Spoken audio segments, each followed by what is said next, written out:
Eh ben bonjour, alors comment allez-vous? Vous pensiez que c'était terminé?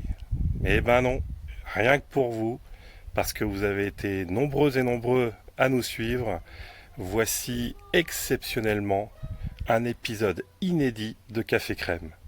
Voilà, et on va le faire avec notre ami chauffeur Sam pour une présentation de la flotte automobile Mégane E-Tech. Et je vous dis à très bientôt et encore merci de nous avoir regardés et soutenus pour cette magnifique édition du Grand Est Open 88. Allez, à votre santé. Je suis en train de me faire transporter comme une joueuse et je vous dirai écoutez. Le silence. Voilà, donc on est avec le responsable des chauffeurs, Sam, qui aujourd'hui gère le transport de toutes les joueuses, les officiels, va chercher justement les joueuses au niveau des aéroports, des gares et autres. Et donc on voulait passer un petit moment avec lui. Et quel est le meilleur endroit? Il est dans son bureau. Son bureau, c'est la voiture. Voilà. Et il a un plaisir cette année tout particulier de tester une nouvelle gamme de véhicules. Alors, je sais bien le en fait, je suis responsable des chauffeurs depuis peut-être 7-8 ans maintenant. J'ai une équipe de 6 bénévoles qui sont là depuis des années, plus de 10 ans pour certains, qui sont vraiment super sympas, super réactifs.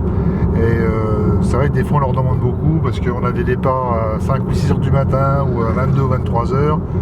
Ils répondent toujours présents. Ça, c'est une question qui me brûle les lèvres. T'as le temps de regarder des matchs? Alors très peu, à partir du samedi on va dire, pour la demi-finale et la finale. Des fois un jeu par-ci par-là, mais ça s'arrête là en fait, parce qu'on est beaucoup sollicité. Les joueuses ont besoin en fait de faire les allers-retours dans leurs hôtels. On fait aussi, alors, on a déjà fait un peu de tout, hein. On fait souvent les supermarchés, on a déjà fait des fois les églises aussi. On fait vraiment le maximum pour qu'elles se sentent bien et qu'elles reviennent l'année prochaine. Alors cette année, tu découvres une nouvelle gamme de véhicules. Peux-tu nous en dire un peu plus? Tout à fait, cette année, nous avons 5 Mégane E-Tech électriques. Alors pourquoi est-ce qu'on est passé sur de l'électrique? Alors parce qu'en fait, depuis 5 ans maintenant, l'Open met en place un label développement durable. C'est une autre gestion, c'est je pense ce qui préfigure les voyages de demain, où il faudra faire un peu plus attention à ses trajets, à les distances parcourues, à rouler un peu plus cool, on va dire. Et j'ai la chance d'être à côté de Jean-Baptiste, un des vendeurs aujourd'hui de la marque. Alors on s'était déjà vu l'année dernière, on avait fait une interview avec Amandine S sur l'Arcana. Voilà. Et aujourd'hui on se retrouve pour cette Mégane E-Tech. Voilà. Est-ce que tu peux nous en dire un peu plus sur les caractéristiques techniques de ce véhicule?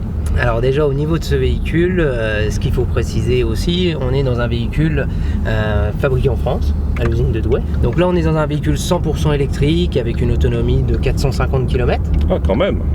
Qui n'est pas négligeable pour les trajets du quotidien et même éventuellement pour partir en vacances malgré tout.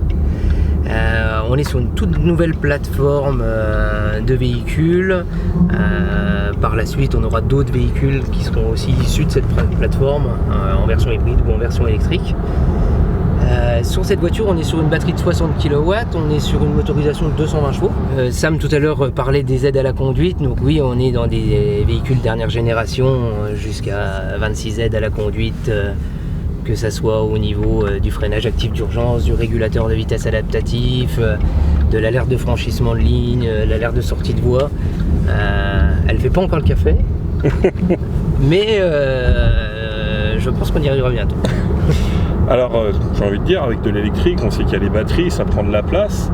Est-ce que par rapport à ce véhicule, on a perdu en capacité au volume de l'habitacle et au niveau du volume du coffre? Alors, comme vous pouvez le constater, on est dans un véhicule où on a quand même une largeur au coude qui est assez satisfaisante.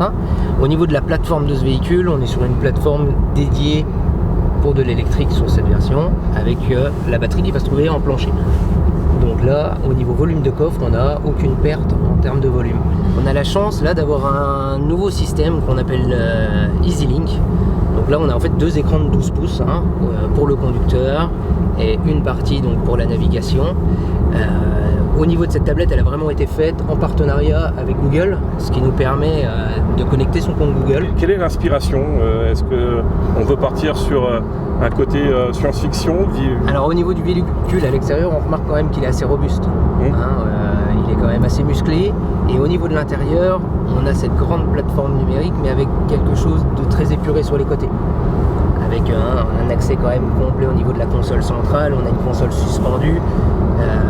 Ça fait de la légèreté malgré le fait qu'on ait un écran qui soit quand même assez imposant au niveau du conducteur. Bah écoute, merci Jean-Baptiste. Je vous remercie. Et un petit clin d'œil à Olivier Dos Santos qui m'a prêté gentiment des lunettes Lacoste, voilà, donc que j'ai plaisir à porter. Optique, domicile, service. Voilà. Allez, merci et à plus tard.